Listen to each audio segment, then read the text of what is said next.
Bueno, queridos amigos, ya estamos de vuelta y le pedimos ahora a nuestro señor director, me imagino que ya tiene conectado a nuestro invitado en el día de hoy, que es el doctor Arnaldo Espaillat Matos, director médico del Instituto Espaillat Cabral, y con quien vamos a conversar sobre la relación que existe entre el COVID-19 y los ojos. Así es que bienvenido a esta entrevista, doctor, queridísimo amigo Arnaldo Espaillat Matos. Y inmediatamente vamos a hacerle la primera pregunta. Y la pregunta es la siguiente.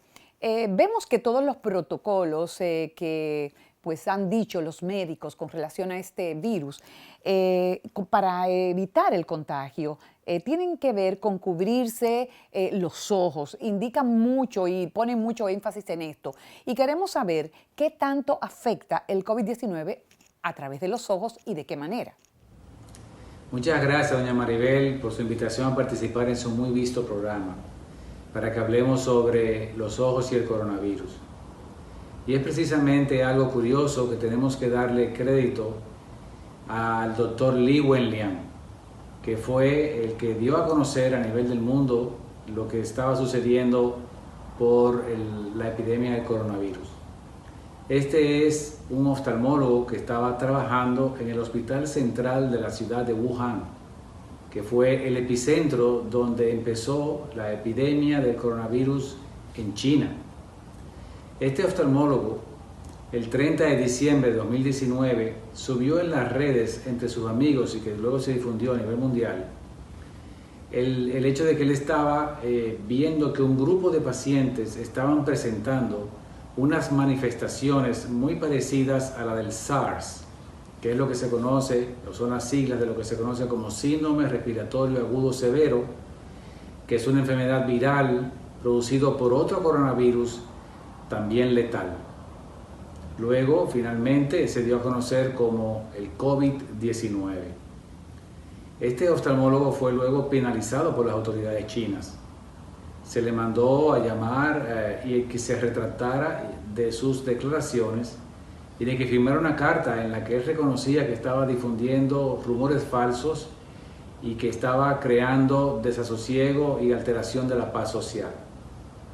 Lo que luego sucedió fue que este oftalmólogo murió el 8 de febrero, luego de haber sido contagiado por otro paciente en su consulta de glaucoma en el hospital el 7 de enero. A partir de ahí el resto es historia.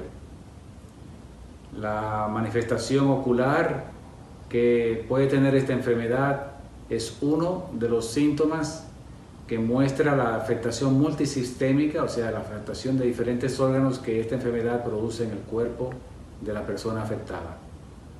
Interesante relato, doctor, realmente muy interesante, no habíamos oído a ese respecto y es que parece que se habla poco de estas fórmulas que tienen que ver no directamente con el COVID-19, sino con otros órganos. Y en este tenor, a mí me gustaría saber cuál es la manifestación que produce en los ojos el COVID-19 para que realmente las personas entiendan cómo pueden ponerse en alerta. La principal manifestación que se va a observar en los pacientes con coronavirus que tienen afectación ocular es la conjuntivitis. La conjuntivitis es el enrojecimiento e inflamación de esa membrana transparente que recubre la parte blanca del ojo. Va a estar acompañada de lagrimeo, de secreciones, de inflamación de la superficie ocular. Y es un tipo de conjuntivitis que se llama conjuntivitis folicular porque es producida por un virus. Esta forma de afectación puede presentarse de manera unilateral, o sea, afectando uno de los dos ojos, o de manera bilateral. Es importante saber de que también puede ser la manifestación inicial de la enfermedad. Se han descrito casos en los que lo primero que apareció en la afectación del paciente fue la conjuntivitis y poco tiempo después se hizo la manifestación de los otros síntomas, que son fiebre, dolor de cabeza, dolor de garganta, malestar general, debilidad, dificultad respiratoria, pérdida del sentido del olor y del sentido del olfato, del olor y del gusto, y que también puede afectar de otra manera, como por ejemplo produciendo diarreas y malestar del cuerpo. En este caso de manifestación inicial, a los pocos días empezaron los síntomas y luego se hicieron las pruebas que nos demostraban la presencia del virus en el paciente, y eso fue publicado en un caso de la revista francesa de oftalmología. También la conjuntivitis se ha visto como una forma de afectar también a niños. Se han descrito casos en los que niños han presentado conjuntivitis muy leves o pequeñas inflamaciones del párpado, y que luego se vio que un familiar de la casa apareció contaminado y positivo para el coronavirus, y que finalmente se hicieron las pruebas en el niño y demostraban que el niño también estuvo afectado. Lo que pasa es que, como ya sabemos hasta ahora, las manifestaciones en los niños van a ser más leves que en los adultos, aunque ojo, ha habido casos de niños que han llegado a tener problemas tan severos que han muerto por coronavirus. Bueno, doctor, entonces eso significa que tan pronto veamos enrojecimiento en los ojos, eso significa que puede ser que sea conjuntivitis y que tenga que ver con el coronavirus. En este sentido, nos gustaría saber, ¿pudiera complicarse o agravarse esta conjuntivitis? ¿Cómo se trata? ¿A dónde hay que ir? Un poquito hablarnos de lo que afecta a la conjuntivitis y la relación que tiene. Bueno, hemos hablado de cómo puede ser la manifestación de la conjuntivitis, pero si vamos a hablar ahora sobre cómo tratarlo, debemos pensar que son conjuntivitis que van a responder bien al tratamiento.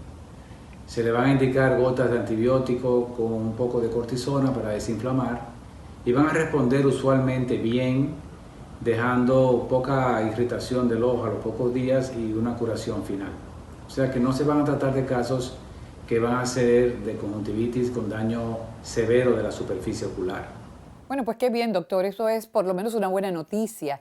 Y bueno, también una verdadera señal como de alerta. Una lucecita que se enciende para entonces ir al médico inmediatamente y chequear si por ahí es que viene pues el contagio. Y sería interesante conocer, y que nuestros amigos televidentes también conozcan, qué porcentaje aproximado de personas o de pacientes con COVID-19 han manifestado la conjuntivitis. Recientemente, en el mes de abril, a finales del mes de abril, el 24 de abril, salió publicado un estudio que analizaba a su vez 3 publicaciones que involucraban a 1.167 pacientes que habían sido afectados por el coronavirus. Y ahí se vio que la incidencia general de conjuntivitis en esos casos fue del 1.1%, o sea que el 99% de esos pacientes no tenían conjuntivitis. Ahora miren el dato interesante. Luego se fue a ver los pacientes que tenían conjuntivitis, qué manifestación o qué severidad de manifestación tenían a nivel del resto de la afectación del cuerpo por el coronavirus. Y se vio que los pacientes que tenían una manifestación severa y fuerte de su salud por el coronavirus, en esos pacientes la incidencia de conjuntivitis era de un 3%. Mientras que en los casos que tenían una forma leve de coronavirus, la presencia de la conjuntivitis fue del 0.7%.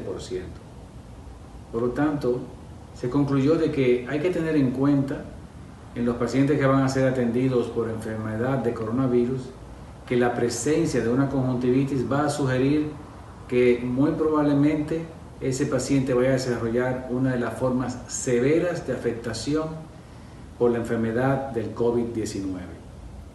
Bueno, pues interesante dato, doctor. Algo que deberían de tener en cuenta realmente los médicos que atienden pacientes ya dados positivos con coronavirus. Y esto me hace preguntarle, doctor, ¿de qué manera se produce el contagio a través de los ojos? Bueno, mucho se ha hablado y se ha comentado sobre si es a través de los ojos una posible vía de contagio. Y ha habido debate al respecto.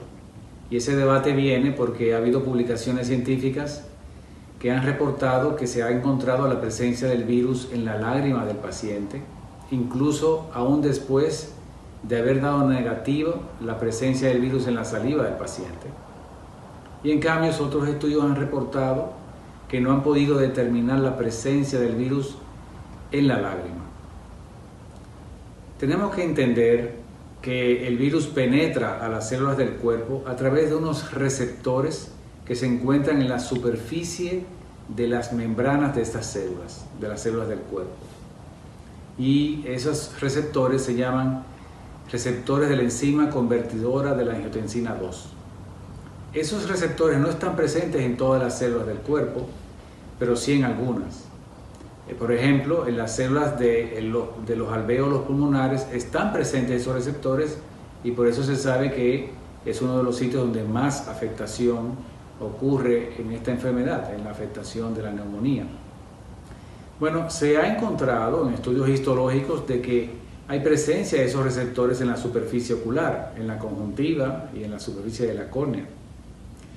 Por lo tanto, existe esa posibilidad de que si la partícula del virus cae en la superficie ocular, pueda penetrar al cuerpo a través de esos receptores. Otra manera que se ha sospechado de que puede haber contagio es a través de la comunicación que hay en el paso de la lágrima hacia la nariz y de ahí hacia la garganta. Existe un conducto que se llama vía lagrimal que surge del párpado y lleva la lágrima desde el ojo hacia la nariz y pasa a la garganta. Eso es una vía de desecho de la lágrima. Y la otra vía de desecho de la lágrima es la evaporación.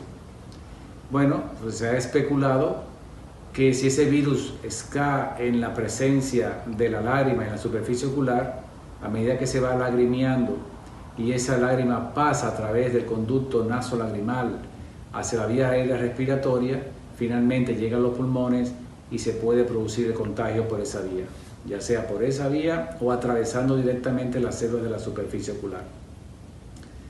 Por eso es una cosa importante tener presente para las personas que tratan con los enfermos que tienen coronavirus o cuando un médico va a atender a un paciente en cercanía, tener cobertura de los ojos, ya sea con unas gafas especiales o por esas caretas que se llaman caretas faciales para impedir de que cuando la persona hable pueda expedir estas micropartículas de saliva que pudieran caer en contacto con la superficie ocular. También por eso se le pide a las personas que no se estén tocando la cara, de manera de que no se toquen la nariz, ni la boca, ni tampoco los ojos, si no se han lavado las manos previamente, porque por esas tres vías son las maneras que se sospecha que pueda haber el contagio directo de humano a humano para que se produzca la enfermedad. En el día de ayer, el CDC, que es la agencia gubernamental de los Estados Unidos para el control de enfermedades infecciosas, ha dicho que todavía no está muy claro de que el contagio se produzca por una persona tocar superficies que pudieran haber estado contaminadas por una persona afectada de coronavirus, pero sin embargo se siguen recomendando claramente el hecho de que la persona no debe tocarse la cara si no se ha lavado las manos previamente con agua y jabón de manera correcta o desinfectado con alcohol al 70%. Y también hay que tener presente el hecho de que la mascarilla es muy importante porque va a hacer un filtro de que esas micropartículas de saliva que pudieran estar contaminadas con la presencia del virus no llegue a entrar por la vía de la boca o de la nariz.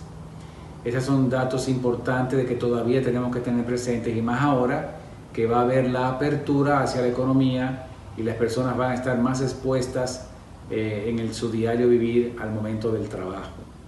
Bueno, pues excelentes datos y recomendaciones, doctor. Y ciertamente ya vamos a nuestra última pregunta. Y la pregunta es la siguiente. ¿Pudiera usted darnos los síntomas que realmente nuestros ojos pueden darnos esa alerta y por supuesto, además de todo esto, pues que nos dé un mensaje también positivo con respecto a esta pandemia, un mensaje esperanzador para las personas que están viendo en este momento pues esta entrevista, doctor. Bueno, la más conocida de las manifestaciones oculares por el coronavirus es la conjuntivitis, como ya hemos mencionado. Pero hay también dos nuevas manifestaciones que se han publicado. La primera de ellas, el 1 de mayo, que habla de afectación de los nervios que controlan ciertos movimientos de los músculos del ojo y que, por lo tanto, el paciente ha manifestado como primer indicio de que había enfermedad la visión doble y caída del párpado. Esto son manifestaciones que luego se siguieron a las manifestaciones clásicas del coronavirus 2 o 3 días después que yo les mencioné anteriormente. O sea que fue la manera de iniciarse la presentación de la enfermedad, la visión doble y caída de párpado en un paciente, y en otro paciente la presencia de visión doble transitoria también durante 2 o 3 días previo a la manifestación de todos los otros síntomas. De manera que los pares craneales, que son los nervios que salen directamente del cerebro y van a controlar ciertas funciones directas a nivel del ojo, pueden manifestarse lesión. Y la otra manifestación que ha sido publicada recientemente, el 12 de mayo, fueron hallazgos de inflamación de la retina, que se hicieron estudios en pacientes afectados por coronavirus, se encontraron microhemorragias y microlesiones que no llegaron a producir pérdida de visión, pero que sí demostraban de que definitivamente el coronavirus puede afectar la retina y los pares craneales que controlan movimientos de los ojos, además de la conjuntivitis. A medida que se vayan conociendo y publicando más manifestaciones de esta enfermedad, iremos conociendo de una manera más profunda todas las maneras en que el COVID-19 puede afectar nuestro organismo. Ninguna de las manifestaciones oculares que yo le he comentado que pueden estar presentes en el COVID-19 son permanentes, todas son reversibles y además no han dejado secuelas o daño en la visión. En estos tiempos vamos a tener que convivir con esta enfermedad. Ya la OMS, la Organización Mundial de la Salud, declaró de que el coronavirus ya va a ser una situación endémica, como ya lo es la varicela o como lo es la gripe o el flu. Por lo tanto, hasta que no haya el desarrollo de una cura definitiva y hasta que no haya el desarrollo de una vacuna, vamos a tener presentes esta enfermedad entre nosotros y durante un tiempo prolongado vamos a tener que seguir llevando para nuestra propia protección y evitar el contagio de los demás las medidas que se han comentado de lavado de manos, no tocar la cara, los ojos, la nariz, la boca sin haberse lavado las manos y la protección con las mascarillas. De cualquier manera, gracias a Dios vemos que la mortalidad que se produce por esta enfermedad no es tan alta como al principio se pensó, pero que sí en pacientes que tienen otras condiciones añadidas como hipertensión arterial, diabetes, enfermedades autoinmunes, pacientes que tienen cáncer van a tener más riesgo de tener la forma severa y por lo tanto de atentar contra su vida, sobre todo también en las personas mayores de 65 años. Así que tengamos en cuenta de que esta es una situación con la que vamos a convivir y en la que debemos tener ciertas medidas para protegernos y poder seguir adelante con nuestras vidas. Muchas gracias, doña Maribel, por su invitación y espero que esto pueda ser de utilidad a su público abundante de su programa. Gracias a ti, Arnaldo. De verdad, muchísimas gracias por darnos este tiempo y estas importantes informaciones para todos nuestros amigos televidentes. Nosotros ahora nos vamos a una pausa comercial y a nuestro regreso estaremos dándoles algunos consejos finales.